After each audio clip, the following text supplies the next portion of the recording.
नमस्कार दोस्तों, मैं doctor Manju Rani, assistant professor faculty of teacher education, SMPG college Meerut, आप सभी का हार्दिक स्वागत करती हूँ।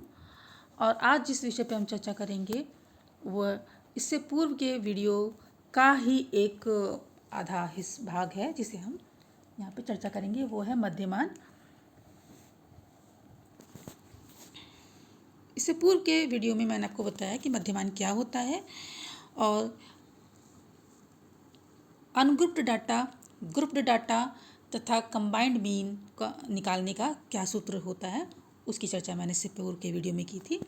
अब हम जानेंगे कि अगर ग्रुप्ड डाटा से ही मध्यमान ज्ञात करना हो, ग्रुप्ड डाटा का मध्यमान समूह का मध्यमान ज्ञात करना हो, तो हम एक लघु विधि या शॉर्ट मेथड अपना सकते हैं। इसका फॉर्मूला लंबा है परंतु विधि इसकी शॉर्ट कहलाती है। इस वीडियो में मैंने इसी विधि का ही डिस्कशन किया है। तो इस विधि के लिए अप्लाई करने का जो सूत्र है वो ये है, capital M is equal to capital AM plus bracket plus minus sigma FX upon N bracket closed into CI। अब मैं इसमें टर्म्स को डिटेल कर रही हूँ।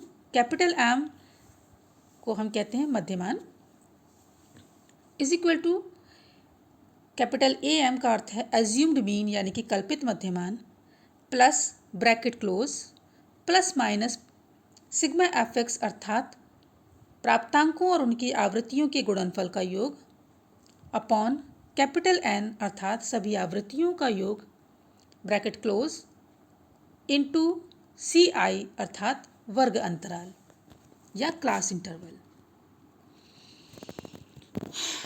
कल्पित मध्यमान निकालने के लिए सामान्यतः सबसे मध्य के वर्ग अंतराल के मध्य बिंदु को हम कल्पित मध्यमान या X, M या AM मान लेते हैं। X निकालने के लिए अर्थात प्राप्तांक निकालने के लिए प्रत्येक वर्ग का मध्य बिंदु जिसे X1, X2 मानते हैं हम, उसे कल्पित मध्यमान से विचलन प्राप्त कर लेते हैं। F अर्थात आवृत्ति प्रत्येक वर्ग की दी गई आवृत्ति F1, F2 होती है। इसी प्रकार से वर्ग अंतराल अर्थात क्लास इंटरवल क्या है वो दिया गया है, उसके लिए हम वर्ग हमारे कितने हैं और अंतराल कितना है इनको आपस में गुणन कर लेते हैं।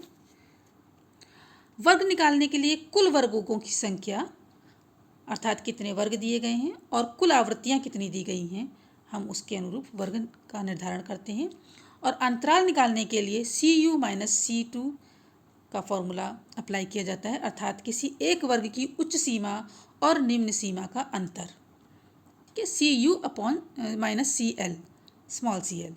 CU का अर्थ होता है अपर लिमिट क्लास की और माइनस CL अर्थात क्लास की लोअर लिमिट। अब मध्यमान का उपयोग हम कहाँ कहाँ करते हैं? पहली, जब आंकड़े सममित रूप से यानी कि सिमेट्रिकल वितरित हों तब हम मध्यमान का प्रयोग करते हैं। जब केंद्रीय प्रवृत्ति में अधिक स्थिरता और गहनता की गणना करनी हो तब हम मध्यमान का प्रयोग करते हैं। और जब SD अर्थात स्टैंडर्ड डेविएशन, सहसंबंध, T रेशियो आदि की गणना करनी हो तब हमें मध्यमान की गणना करनी पड़ती है, मध्यमान का उपयोग करना पड़ता है। आशा है कि आपको मध्यमान गणना करने की उपयोगिता और लघु विधि समझ में आ गई होगी। मैं आप सभी का धन्यवाद करती हूँ। धन्यवाद।